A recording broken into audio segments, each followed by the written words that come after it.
Apa itu pemilihan umum?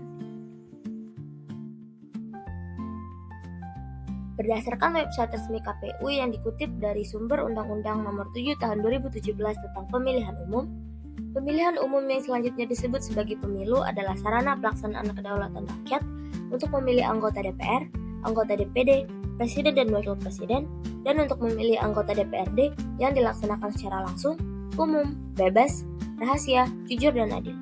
Dalam Negara Kesatuan Republik Indonesia berdasarkan Pancasila dan Undang-Undang Dasar Negara Republik Indonesia tahun 1945.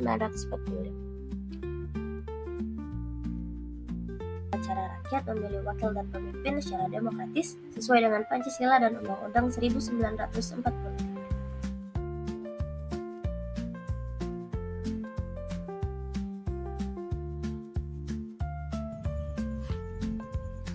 Terdapat prinsip pemilu yang kita tahu selama ini, yakni lu berjudil, yakni langsung, umum, bebas, rahasia, jujur, dan adil. Yang artinya pelaksanaan pemilu harus selalu berdasarkan pada prinsip yang didasarkan oleh pemilu tersebut. Dan setiap asas itu sendiri memiliki makna. Di antaranya yakni asas langsung memiliki makna bahwa pemilih wajib memilih secara langsung dan tidak dapat diwakili oleh siapapun dan dimanapun.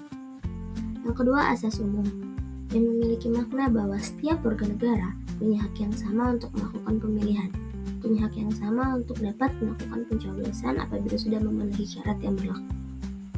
Selanjutnya adalah asas bebas yang bermakna bahwa setiap warga negara bebas untuk menentukan pilihannya masing-masing tanpa diintervensi atau dipaksa oleh pihak manapun.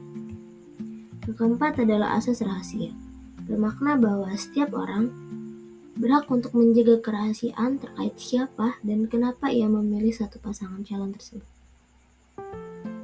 Selanjutnya adalah asas jujur, yang bermakna bahwa setiap orang yang terkait dalam pelaksanaan pemilu, baik penyelenggara, pemilih maupun yang dipilih, harus jujur dari awal proses pemilu hingga akhir pemilu berlangsung. Kemudian terakhir ada asas adil, yang memiliki makna bahwa setiap orang harus mendapatkan hak yang sama. Setiap orang akan diperlakukan dengan sama dan tidak akan dibeda-bedakan antara satu sama lain.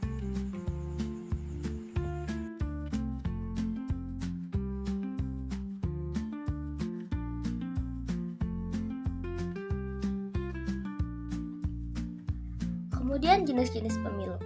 Jenis-jenis pemilu sendiri terbagi menjadi 3 jenis. Yang pertama terdapat pileg atau pemilihan legislatif. Pemilihan legislatif adalah pemilihan untuk memilih anggota-anggota yang akan menempati lembaga legislatif nantinya. Dalam konteks ini merupakan DPR, DPD, dan DPRD. Kemudian yang kedua terdapat pilpres atau pemilihan presiden, di mana pemilihan ini dilakukan untuk memilih presiden dan wakil presiden. Kemudian terakhir terdapat pilkada, yang merupakan pemilihan yang dilaksanakan untuk memilih kepala daerah. Contohnya seperti gubernur, bupati, dan atau wali kota di suatu daerah tertentu. Nah, lalu di sini dapat kita lihat terdapat tabel yang menjelaskan perbedaan secara spesifik dari masing-masing pemilu yang dijelaskan sebelumnya. Nah, dari segi tujuan sendiri untuk pileg, pilpres, dan pilkada jelas memiliki tujuan yang berbeda untuk memilih legislatif, presiden, ataupun kepala daerah. Untuk dasar hukum sendiri untuk pileg dan pilpres memiliki dasar hukum yang sama di Undang-Undang Nomor 7 Tahun 2017, sedangkan untuk pilkada menggunakan Undang-Undang Nomor 6 Tahun 2020 tentang pilkada. Dengan penyelenggaranya sendiri sama, yakni KPU dengan KPU pusat dan KPU provinsi atau kabupaten kota. Kemudian untuk kepesertaan yakni dari calon legislatif, calon presiden dan wakil presiden, dan calon kepala daerah yang masing-masing diusung oleh parpolnya masing-masing. Kemudian sistem mekanisme yang akan dilaksanakan kurang lebih sama, hanya saja untuk pilkada akan lebih bersifat khusus di daerahnya masing-masing.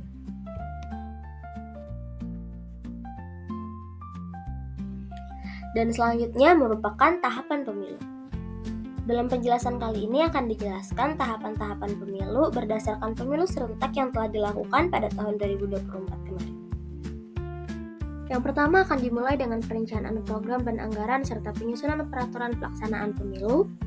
Kemudian dilanjutkan dengan pemutahiran data pemilih dan penyusunan daftar pemilih, daftar dan verifikasi peserta pemilu, penetapan peserta pemilu, pencalonan anggota DPD, pencalonan anggota DPR, DPRD provinsi, DPRD kabupaten atau kota,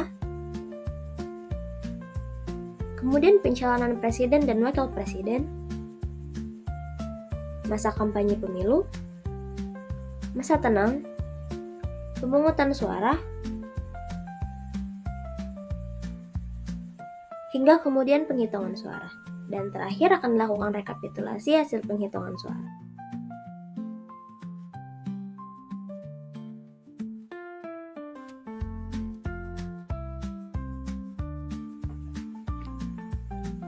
Lalu, terdapat juga beberapa lembaga yang berkaitan selama dalam pelaksanaan pemilu berlangsung. Terdapat 3 di antaranya. Yang pertama yakni KPU atau Komisi Pemilihan Umum. KPU atau Komisi Pemilihan Umum merupakan lembaga yang bertanggung jawab atas penyelenggaraan pemilu, mulai dari tingkat pusat hingga tingkat daerah. Sebagai lembaga yang independen, KPU memiliki tugas pokok dan fungsi untuk merencanakan, menyelenggarakan, serta mengawasi seluruh tahapan pemilu. Tugas KPU mencakup penetapan jadwal, pendaftaran calon, penetapan daftar pemilih, hingga penghitungan suara. KPU juga berperan dalam sosialisasi pemilu untuk meningkatkan partisipasi masyarakat, serta memastikan bahwa pemilu akan berjalan dengan semestinya. Lalu lembaga yang kedua yakni Bawaslu, atau Badan Pengawas Pemilu. Di sisi lain, Bawaslu juga memiliki peran sebagai pengawas jalannya pemilu.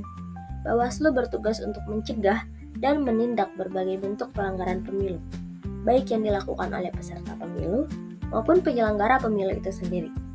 Pengawasan yang dilakukan Bawaslu mencakup semua tahapan, mulai dari persiapan hingga pelaksanaan serta penghitungan suara. Lalu, lembaga yang ketiga merupakan DKPP, atau Dewan Penghormatan Penyelenggara Pemilu.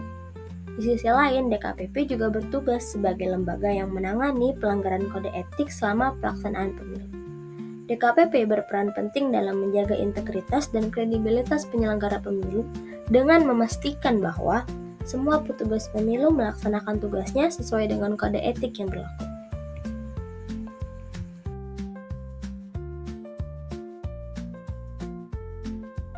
Tantangan dan dinamika pemilu di Indonesia. Partisipasi pemilih dan golongan putih atau golput. Salah satu tantangan dalam pemilu di Indonesia adalah tingginya angka golput. McCloskey mengemukakan bahwa sebagian orang tidak ikut memilih karena bersikap apatis, tidak tertarik pada politik, atau merasa usahanya tidak akan membawa perubahan. Ada juga yang merasa tidak memilih adalah hal yang wajar di lingkungannya. Lalu hoax dan disinformasi dalam kampanye politik. Dalam beberapa kasus terakhir, hoax dan disinformasi diproduksi dan disebarluaskan demi mempengaruhi hasil pemilu dengan cara melakukan fitnah terhadap salah satu kandidat atau menyebar kebohongan mengenai proses pemilu. Hal ini tentunya sangat merugikan proses demokrasi yang seharusnya berlangsung jujur, adil, dan transparan. Lalu politik uang dalam pemilu. Politik uang merupakan salah satu bentuk pelanggaran serius dalam pemilu dan bagian dari praktik korupsi elektoral. Umumnya, politik uang dikaitkan dengan praktik beli suara atau vote buying. Namun sebenarnya cakupannya lebih luas. Pengaruh uang bisa terjadi di berbagai tahapan pemilu dan dapat menguntungkan salah satu kandidat atau partai, sekaligus merugikan pihak lain.